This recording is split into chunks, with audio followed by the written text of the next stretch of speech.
Dan Buskirk here from WPRB Princeton, and today we're talking to Oliver Lake, the musician and composer who for the last 50 years plus has carved a wide swath through the world of music and contemporary. I like that, carved a wide swath.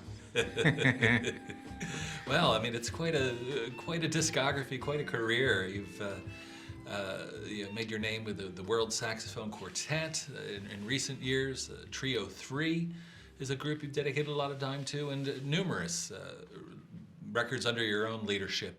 Your latest project with Sonic Liberation Front is a collaboration entitled Justice, in which your compositions are brought to life with this group and with vocals and with your poetry and your words as well. That's right. I'm excited about the project too. When Kevin Diehl of Sonic Liberation came to me with the idea, I was excited about it from that, especially the fact that it included 4 voices. I rarely have composed for voice in it, so I was excited to get to that again. Were you somebody who was brought up singing in choirs, or? Oh no, not at all. No.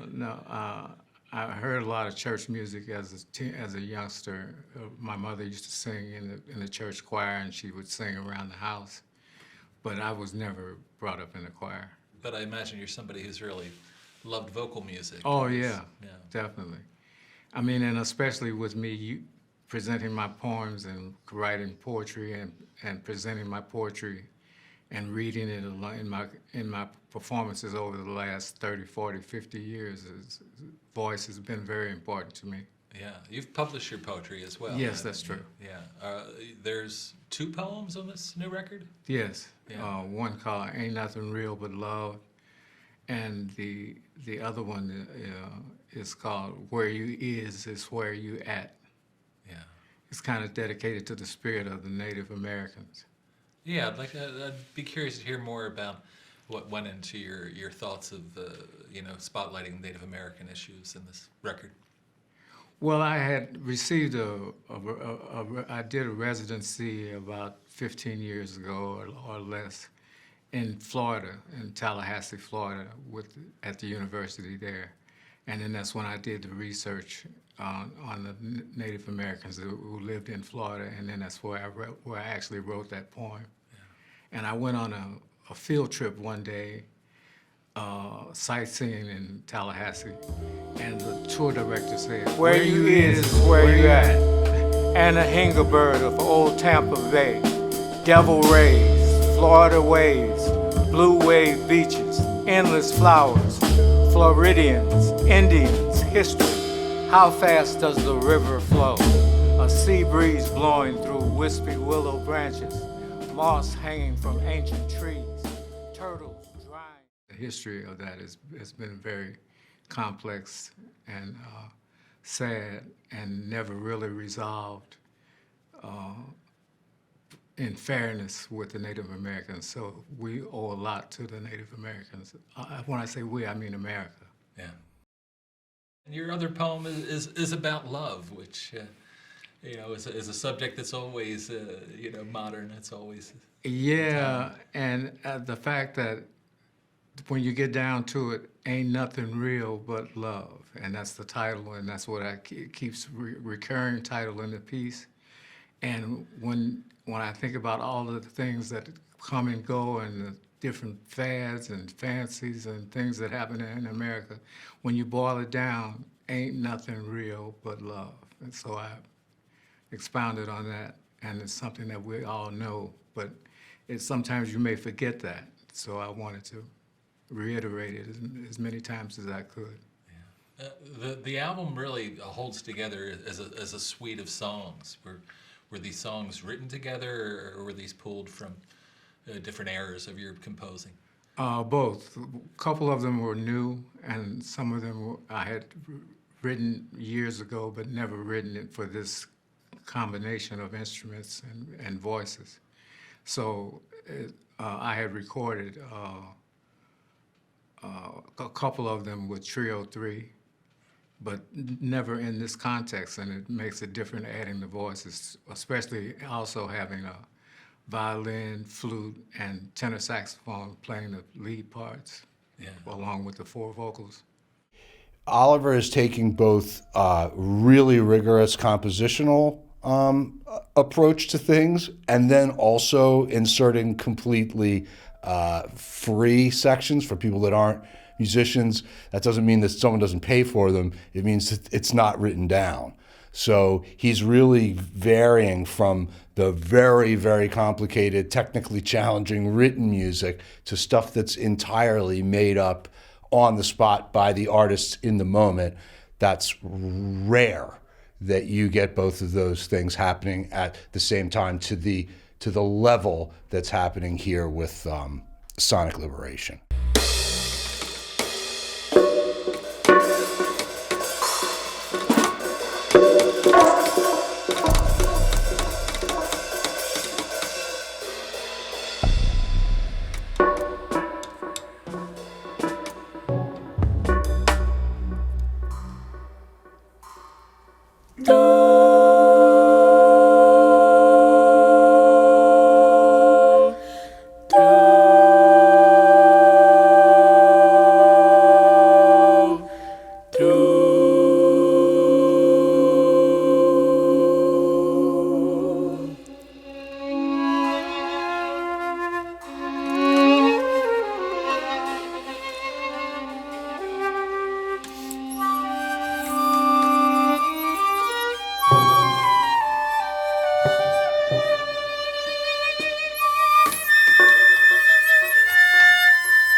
Levinson, and this is Range Recording Studio, and I'm, I guess, the staff producer at Range, so I'm doing my job. And we're talking today with Kevin Diehl of Sonic Liberation Front, who over the last 20-some years have released a spree of fantastic records bringing together Lakumi drum sounds and electronics and jazz horns and much more. So how did this project come together for you? How did you decide to work with Oliver in this way? It started with 2020 was our 20-year anniversary of Sonic Liberation Front, and I had planned this series of shows, and so COVID came, and it became a series of recordings. So specifically with Oliver, there was Nils Klein had something called the Nils Klein Singers, and I thought, wow, that's a great idea, have singers. And then I found out Nils Klein did not have singers in the Nils Klein Singers, and I thought, well, that would be a cool thing to do, you know. And so I approached Oliver with it. So the basic for vocals is soprano, alto, tenor, bass. There's 4 voices. So Oliver has composed and arranged for the World Saxophone Quartet. So the idea was sort of create that dynamic of composition and arranging for voices. This project feels a little bit of a jumping off from the last record you did do during COVID era. It seems like a real new chapter in Sonic Liberation Front's career. Historically, we were really originally rooted in sort of the marriage of Lukumi, that would be Yoruba Cuban music, cultural music, and sort of Albert Ayler. And even within the Yoruba music of Cuba, they have things called rezos, which are praise songs. And they would be freeform. And the drums would be playing sort of these fast rhythms. And I was actually in a bembe performing in the culture. And that's when it sort of dawned on me to put these 2 things together. So the history really mostly centered on that, of the history of Sonic Liberation Front. So it was very dense music, the bata drums, there are 3 of those with 2 heads each, and it's sort of very dense. It's starting with the last record, partly informed by the COVID pandemic. We pared down and just created music that was not centered on bata music itself. So, and it created more air, and then just more space, and then this dovetails with that. How did you find the Sonic Liberation singers? So I had some contact with some folks at UArts, a couple of students. I went to a recital about 3 years ago, and I was blown away. And it turns out our producer, Aaron Levinson, used to teach at UArts, and he put me in touch with the director of the music school, Micah Jones. And then Micah Jones put us in touch with students, and it was a process. We had to really find people who were interested and all of that, and we amazingly found those people. So you were in the studio yourself working with the singers that you brought to this new project. Was it? I was wondering how you handled singers and what was your sort of Well, I was experience? curious as to the fact that we didn't have a piano player, and I'm kind of curious as to how they're going to get their notes and all of this thing. And little did I know that they had their iPhones, and they had keyboards on the iPhones, and they would punch in their notes. And I found that to be interesting now how the technology is being used. And the fact that they were open enough to adventure with me with some of the unusual harmonies that I wrote for voices. And they were right on it. They were beautiful to work with. And you went with a wordless vocal style there. Did you decide on what sort of sounds they were going to build these notes around and everything, or? I decided that it wouldn't be actual words. So I'd heard that syllable that they used on this recording. I heard that before from other recordings. I'm trying to think of the keyboard player who did a recording that I listened to and used similar sounds.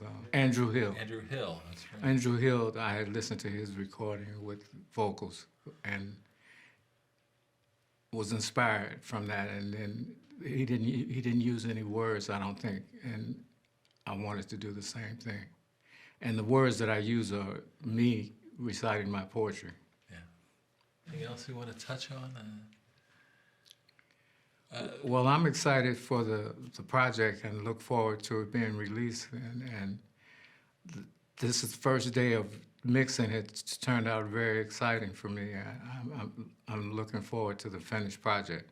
Yeah, I have to say, it was a little bit of an education watching you take part in the mixing of the record as well. I realize this is a man that has been part of many such projects. You were very precise on everything that you were looking for and what wasn't there.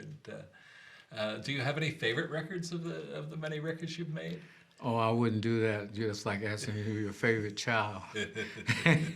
I get in trouble, but all the projects have been good for me. I enjoy my collaboration with the Flux String Quartet, the big band music that I've had a big part of my career for years. And you mentioned Trio 3 and the World Saxophone Quartet. My organ trio, or my organ quartet, featuring Freddie Hendrix on trumpet and Jared Gold on organ, that's been an excitement for me over the last 10, 12 years or so. So all of the projects I've been involved with are my babies. Yeah. So it's hard to pick one. Sure. Well, maybe one last thing about this record. Conceptually, what do you think this record sort of means to you? What do you?